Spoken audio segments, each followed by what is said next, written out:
Hey there, and welcome. Today we're going to tackle one of the biggest ideas in all of programming, classes and objects. And trust me, we're going to make it click using just one simple, really powerful analogy that's going to change how you see your code. All right, so think about it. In Python, you've got your basic tools, right? You have integers for numbers, strings for text. But what happens when you want to talk about something bigger, something more complex from the real world, like a computer? I mean, there's no built-in type for that. And this is the exact problem that classes were born to solve. And the way we're going to solve it, the key to this whole thing, is an analogy that I want you to keep in your head for this entire explainer: the relationship between a blueprint and an actual building. Okay, so check this out. It maps perfectly. The class, well, that's your blueprint. It's the design, the set of instructions, the whole plan. And the object? That's the actual building you construct from that blueprint. It's the real thing, the instance you can see and interact with. And this is where the magic really happens. You only have to draw up the blueprint, the class, one time. But from that one single design, you can build as many unique buildings or objects as you need. Just think about a new housing development. They might use the same floor plan for a whole street of houses, but each one is a separate home, right? One design, many distinct houses. Same idea here. Okay, that's the idea, but let's get real. How does this actually look in Python code? How do we write the blueprint? And more importantly, how do we start constructing the building from it? Well, creating the blueprint is actually way simpler than you might think. We just use the keyword class and then give our design a name, in this case, computer. Now, that pass keyword you see, that just means it's an empty blueprint for now. We've laid the foundation, but we haven't added any rooms or features just yet. Now for the fun part, construction. To actually create an object, an instance, from our blueprint, we just call the class name as if it were a function, with those parentheses at the end. So here, comp1 is our very first computer object. That's our first building. And comp2, that's our second building. Now here's the key. They both came from the same computer blueprint, but they are two totally separate, unique objects. So we've got our objects, our buildings. That's great. But right now, they're just empty shells. They can't actually do anything. So let's fix that. Let's give them some behaviors. And in the world of classes, these behaviors have a special name: methods. A method is really just a fancy word for a function that's defined inside a class. It represents an action, something that any object made from that class can do. Okay, let's add a method called config to our computer blueprint. See? We use def, just like with any normal function. And this method's only job is to print out the computer specs. Now, I know you see that weird self parameter that just showed up. Don't stress about it just yet, I promise. We're going to dedicate a whole section to figuring that little guy out in just a moment. Now, here's a classic mistake a lot of us make when we're starting out. You might be tempted to just call config by its name. But if you try that, Python's going to yell at you with an error like this. And you might wonder why.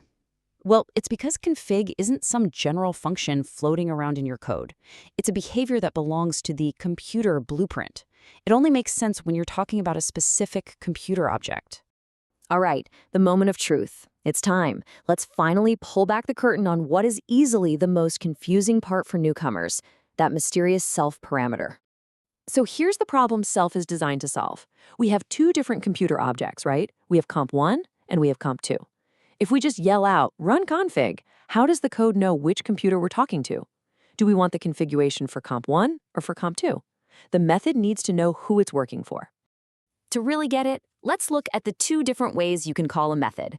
There's what I call the long way, the explicit way, and then there's the short way, which is the one everybody actually uses. The secret to self is kind of hidden in plain sight in the long way. So let's break down the long way. First, we call the method not on an object, but on the class itself, computer.config. But wait a minute, a blueprint can't have a configuration, right? It's just a plan. So we have to manually tell it which object to work on. And we do that by passing our object, comp1, as an argument right into the parentheses. And that's it. That is the entire secret of self. The object that we just passed in, comp1, that's what the self parameter receives inside the method. So self is just a placeholder. It's the name we give to whatever specific object is being worked on at that very moment. So now it all makes sense.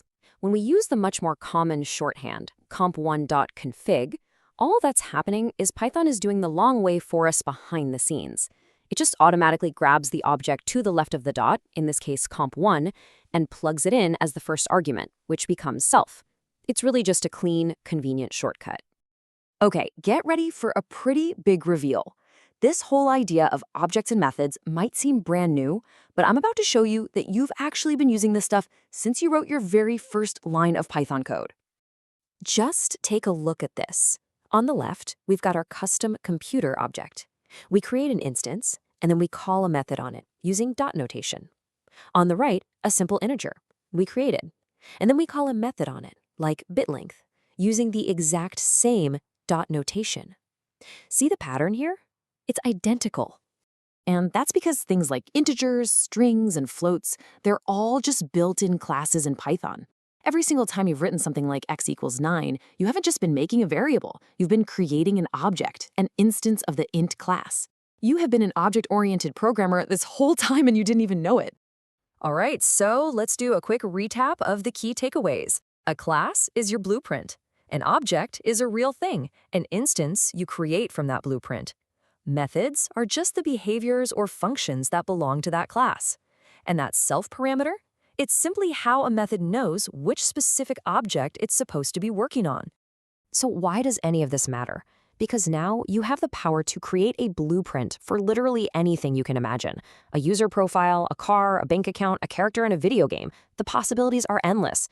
So the question I want to leave you with is this. Now that you know how to draw the blueprint, what are you going to build?